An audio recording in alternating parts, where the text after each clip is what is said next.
not blood, but sindoor runs through my veins.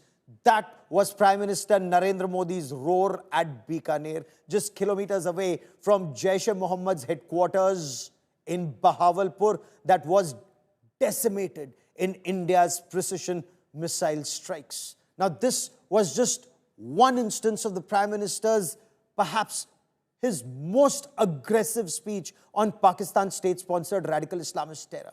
He's defined India's new normal in dealing with Terroristan. This is India's red line drawn in Sindoor. Listen in.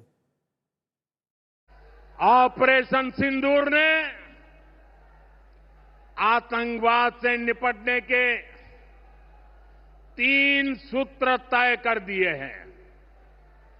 पहला, भारत पर आतंकी हमला हुआ तो करारा जवाब मिलेगा।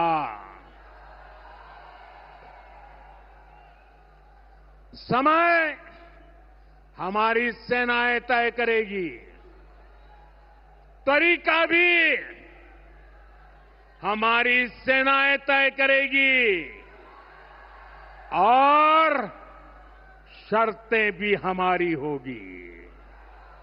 दूसरा, एटम बम की गीदड़ बप्तियों से भारत डरने वाला नहीं है। तीसरा, हम आतंक के आकाओं और आतंकी सरपरस्त सरकार को अलग अलग नहीं देखेंगे, उन्हें अलग अलग नहीं देखेंगे, उन्हें एक ही मानेंगे। पाकिस्तान का ये स्टेट और नॉन स्टेट एक्टर वाला खेल अब नहीं चलेगा। The Prime Minister is articulating India's policy on terror. Is Pakistan reading this writing on the wall?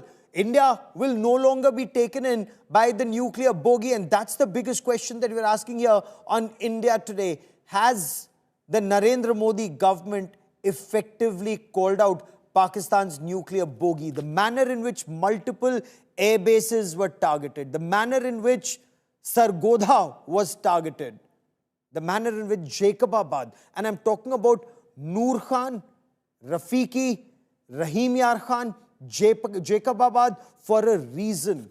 All of these are delivery mechanisms and storage points of Pakistan's nuclear weapons and aircraft. The Prime Minister also outlined India's strategic shift in response to terrorism, from restraint to delivering justice. It's not revenge, it's not retaliation or retribution, it's delivering justice. And it started with surgical strikes, then air strikes, and now missile strikes, multiple missile strikes deep inside Pakistan.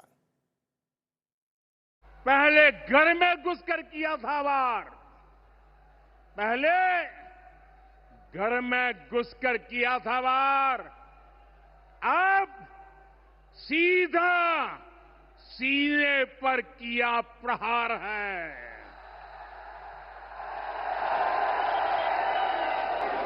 आतंक का fun कुचलने की, आतंक का fun कुचलने की यही नीति है, यही रीति है, यही भारत है, नया भारत है। आतंक का फन कुचलना है.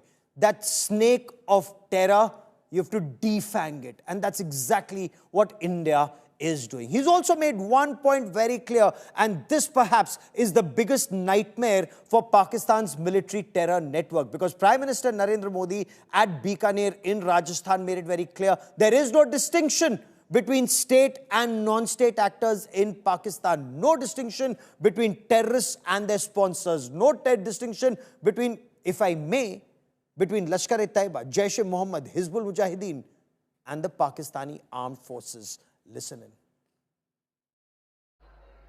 पूरी दुनिया में पाकिस्तान की पोल खोलने के लिए हमारे देश के 7 अलग अलग प्रतिनिधिमंडल पूरे विश्व भर में पहुंच रहे हैं और इसमें देश के सभी राजनीतिक दलों के लोग हैं, विदेश नीति के जानकार हैं, गणमान्य नागरिक हैं। अब पाकिस्तान का असली चेहरा पूरी दुनिया को दिखाया जाएगा।